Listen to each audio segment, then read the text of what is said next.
Nu jau 3 gadus atpakaļ es iegādājos šo Huawei Band 7 aproci par 20 eiro un nolēmu, kad varētu iegādāties kaut ko jaunu. Tāpēc pārlicu par 3 paudzēm un iegādājos šo Huawei Band 10 aproci un, protams, atkal par 20 eiro.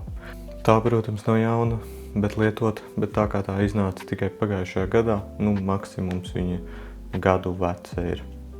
Bet runājot par manu veco, tā joprojām strādā, pilda savu funkciju un baterija arī vēl joprojām tur. Šogad arī iznāca Huawei Band 11, bet par Huawei Band 10 vai bija tā vērts iegādāties šo, pārējot no Huawei Band 7, uzreiz var teikt, pa lielam īsti nē. Kā jau minēju, mans Huawei Band 7 vēl aizvien pilda savu funkciju, var visu darīt, baterija vēl aizvien tur, un ar šīm te lētajām fitnesa aprocēm ir vēl sliktāk nekā ar telefoniem.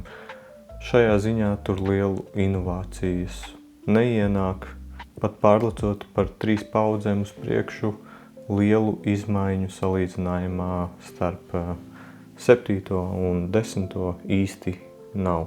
Kas tad ir mainījies Huawei Band 10 no Huawei Band 7?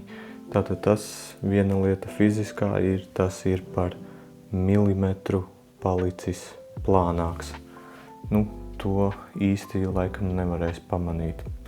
Nākamā lieta ekrānam spilgtums ir lielāks, un vēl viens pluss ir, ka viņam ir gaismas sensors. Tātad, ja jūs ieiet tumšākās telpās, gaismas spilgtums samazinās, un ja jūs atkal esat ārā saulē, tad atkal gaismas spilgtums palielinās, kas iepriekšējai versijai nebija. Papildus ir arī ātrāka uzlāde, bet tā kā šīs aproces parasti jālādē, ja labi reizi nedēļā vai reizi 2 nedēļās, tad īpaši ieguvumu no tā neredzu.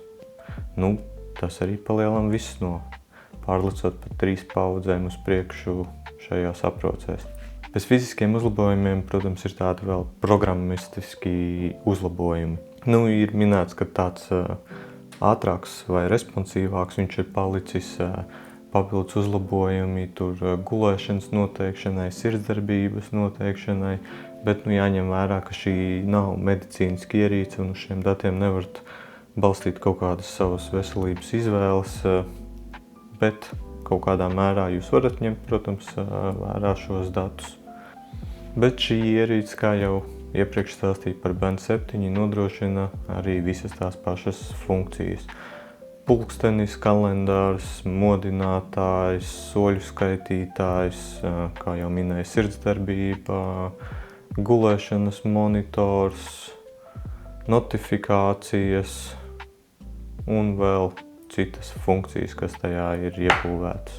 Kā arī, protams, kā jau fitnesa aprocē, tad arī treniņa dati, bet jāņem vērā, ka šīm lētajām nav iekšā iebūvēts GPS, kā arī citas savienojumi Wi-Fi, piemēram, eSIMs vai NFC, šādu lietu šeit nav. Tāpat arī iepriekš minēju pa uzlādi, tad arī nebūs bezvadu uzlādes. Sākumā varbūt skaidri nepateicu, tātad 20 eiro šī aproce maksā lietot.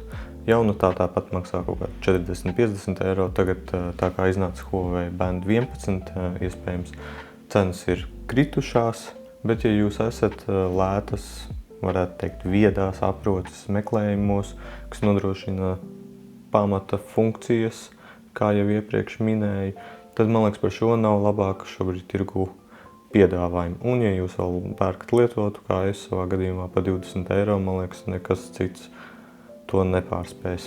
Bet, ja jūs lietojat jau Huawei Band vai kādu citu, jūs lietojat 7, 8, 9, tad noteikti uz 10 īsti nav vērts skatīties kā uz upgrade. Tad labāk, ja jums esošā jau viss strādā, labāk pagaidiet vēl pāris versijas, varbūt būs kaut kāds lielāks lēciens inovācijās un par to pašu naudu varēsiet dabūt vairāk. Cerams, nākotnē man kāds arī iedos īstu smartwatchu uz testu, tā kā, ja jums šāds saturs patīk, tad turpiniet sekot, vai arī, ja nesakojiet, piesakojiet, atstājiet kādu komentāru, un tad jau tiekamies nākamajos video.